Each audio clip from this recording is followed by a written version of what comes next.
राजस्थान में technician operator plant attendant की vacancy निकली है स्टेट पावर कंपनी यानी राजस्थान में के बिजली विभाग में।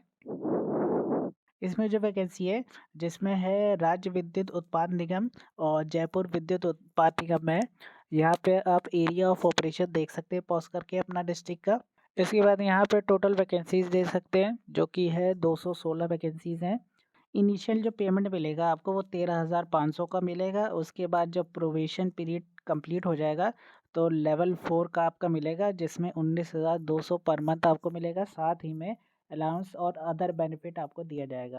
एजुकेशन क्वालिफिकेशन जो कि टेक्नीशियन 3, ऑपरेटर 3 और प्लांट अटेंडेंट 3 में इसमें जो है ग्रुप 1 के लिए इलेक्ट्रीशियन, पावर इलेक्ट्रीशियन, वायरमैन की है। ग्रुप 2 में इलेक्ट्रॉनिक्स मैकेनिक, कंप्यूटर ऑपरेटर और प्रोग्रामिंग असिस्टेंट की है। उसके बाद ग्रुप 3 में बॉयलर अटेंडेंट, स्टीम टरबाइन कम ऑक्सिलरी प्लांट ऑपरेटर और वेल्डर की है। ये थी राज्य विद्युत उत्पाद निगम में। अब जयपुर विद्युत उत्पाद निगम में टेक्नीशियन 3 की है, electrician, power electrician, wireman, lineman और एसपीए की है। इसमें आईटीआई पास होना चाहिए। साथ ही में हिंदी की नॉलेज होनी चाहिए, राजस्थान की लोकल भाषा आनी चाहिए। अगर डॉक्यूमेंट वेरिफिकेशन तक आपकी फाइनल डिग्री नहीं आती है तो आप इसके लिए डिस्क्वालीफाई हो जाएंगे। मिनिमम 18 साल है और मैक्सिमम 28 साल है। के बाद एज रिलैक्सेशन है जैसे कि हर एक में होता है। 5 साल का है एसटी एससी और बैकवर्ड क्लासेस, मोर बैकवर्ड क्लासेस और इकोनॉमिकल क्लासेस। साथ ही में 5 साल के लिए वुमेन कैंडिडेट का है जो कि जनरल कैटेगरी में आती हैं, लेकिन वो सिर्फ राज्य विद्युत निगम उत्पाद निगम लिमिटेड में ही अप्लाई कर सकते हैं। और 10 साल का मिलेगा वुमेन कैंडिडेट के लिए जो कि एसटी एससी बैकवर्ड क्लास और मोर बैकवर्ड क्लास और इकोनॉमिकल वीकर सेक्शन में आती हैं। जो भी वुमेन कैंडिडेट हैं, विडो हैं या फिर डाइवोर्स्ड वुमेन है, उनके लिए अपर एज लिमिट नहीं है, लेकिन वो सिर्फ राज्य विद्युत उत्पाद निगम में ही भर सकती हैं अगर उनकी एज ज़्यादा है। 21 फरवरी से ये फॉर्म स्टार्ट होगा और 20 मार्च तक ये चलेगा। एक से ज़्यादा फॉर्म भरने पे एप्लीकेशन रिजेक्ट कर दिया जाएगा। सिग्नेचर कैपिटल लेटर में नहीं होगा वरना फॉर्म रिजेक्ट हो जाएगा। जो थंब इम्प्रेशन लगाएंगे वो अच्छे से स्कैन होना चाहिए। अगर ब्लर्ड है या साफ़ नहीं है तो भी फॉर्म रिजेक्ट होने के चांसेस हैं।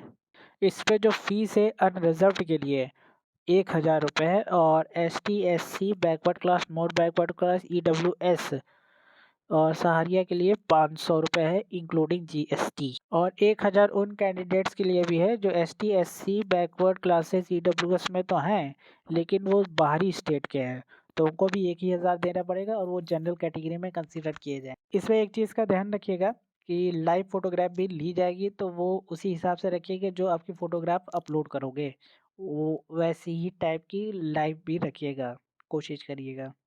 और जो फ़ोटो अपलोड करेंगे उसको फ़ोटो स्टूडियो से जाकर एक अच्छी सी खिंचवा लीजिएगा, नहीं तो बाद में बहुत दिक्कत। पुरानी फ़ोटो ना अपलोड करिएगा, नहीं तो चेहरे का मिलान नहीं होता है जिसकी वजह से अब एग्ज़ाम नहीं देने दिया जाता है। इसमें प्री एग्ज़ाम में जनरल अवेयरनेस आएगा और टेक्निकल नॉलेज होगी।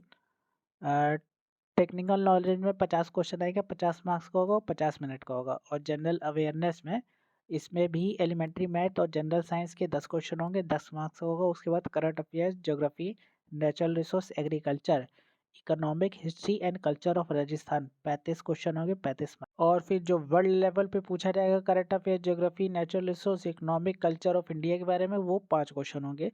टोटल 40 मिनट का होगा वो वाला और 50 मिनट का टेक्निकल होगा। टोटल 90 मिनट मिलेगा।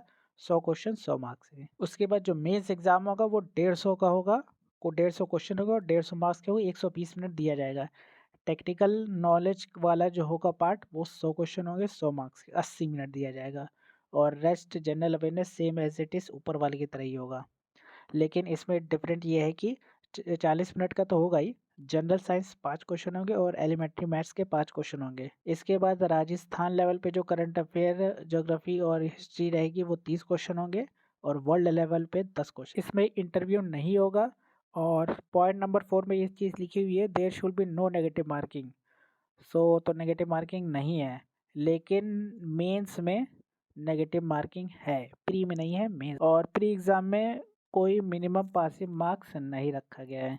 लेकिन साथ ही में ये भी एक चीज़ लिखी है कि मेंस एग्ज़ाम के लिए मिनिमम क्राइटेरिया सेट कर दिया गया है। अनरिजर्व कैंडिडेट के लिए 30% है और रेस्ट ऑफ ऑल के लिए 25% है। अगर किसी भी तरीके की दिक्कत आती है तो हेल्पलाइन नंबर दे रखा है, यहाँ से जाकर कांटेक्ट कर सकते हैं। 10 बजे से लेकर 5 बजे तक रहेगा।